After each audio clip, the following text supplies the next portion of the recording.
All right, a little swing summary here with my son Cameron. Cameron is a 2027 grad, so he just started his sophomore year. And the pattern on the left, which is the before video, is something that we see often. So I wanted to show you what we did to make a pretty significant change in the backswing. He's coming off a fairly competitive summer, and so we haven't had a lot of time to dive into the form. But we started to see some undesired kind of pull draws. So this was kind of the start of trying to eliminate that. So let's start with this backswing. You can see the setups are about the same. This is a 7-iron. And, the pattern that he tends to get into and kind of always has is kind of a late hinge, club head inside. You can see the club face is starting to get, maybe just a hair shut. You can see like relative to what would be like toe up. And so from there, if you're in this position, what's going to happen is you're going to start hinging it steep.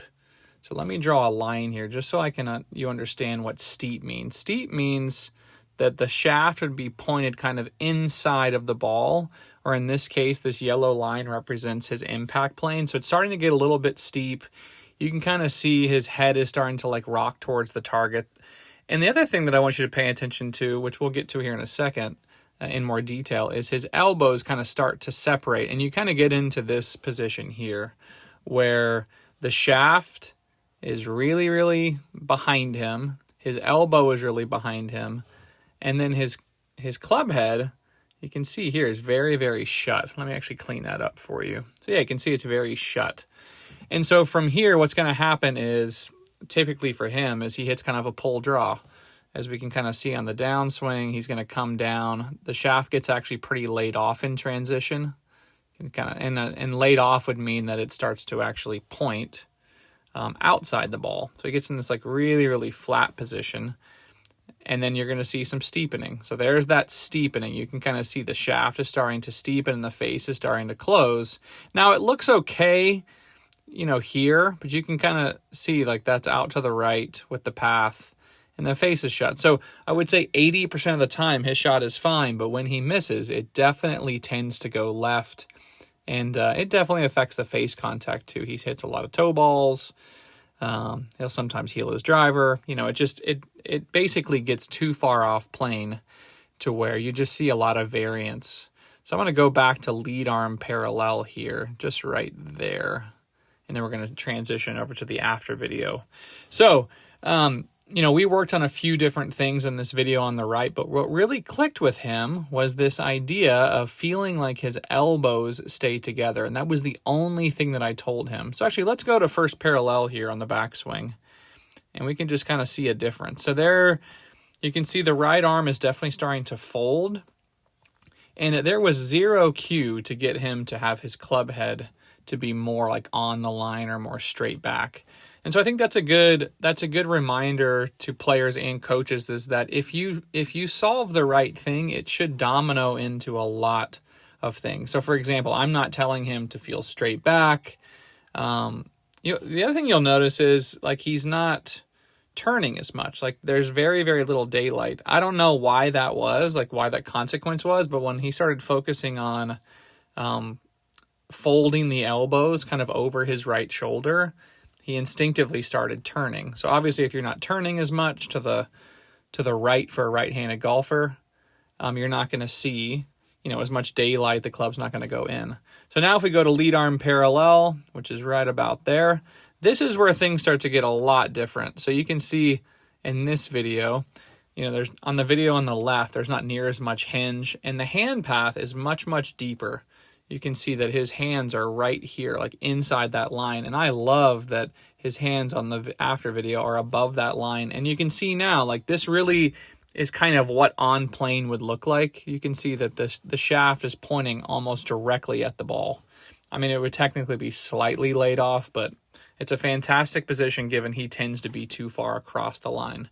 And again, if you're lost on what that means, across the line means that the club is pointing that way.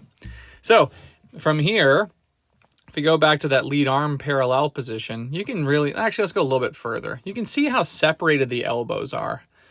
So if we go to that position, like those are, inches different. And what I notice is kind of the daylight between the elbow and the shirt versus here. There's just a lot less in the after video.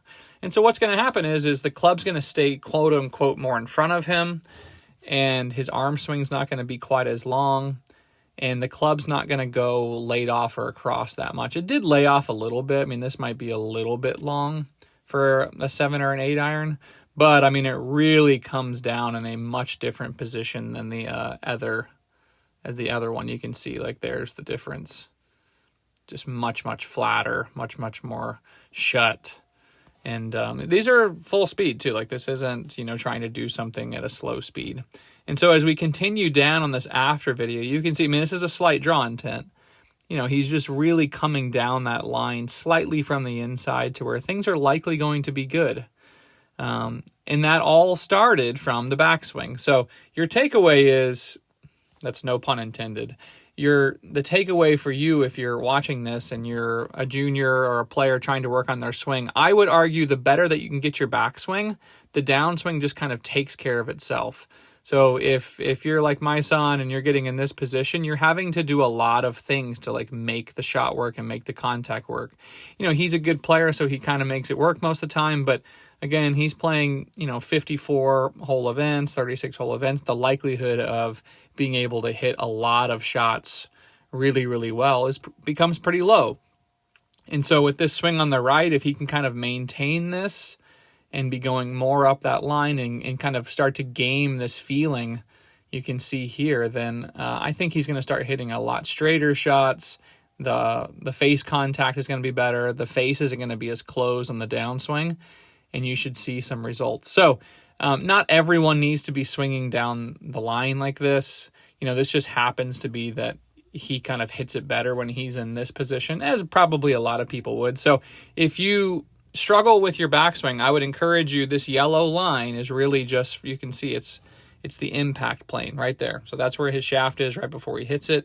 You can draw that and just kind of see, like, how far off is my club head? I mean, at the end of the day, if you can kind of be on that line a little bit more, you can kind of see here with Cam, like, it's a lot more off. I think you're just going to likely have better contact, a little bit more neutral club path, and you'll probably control the bottom of the arc a little bit more just because it's not so far in or out, and you'll hit it pretty straight. So thanks for watching. If you haven't, please subscribe and drop a note if you thought this was interesting.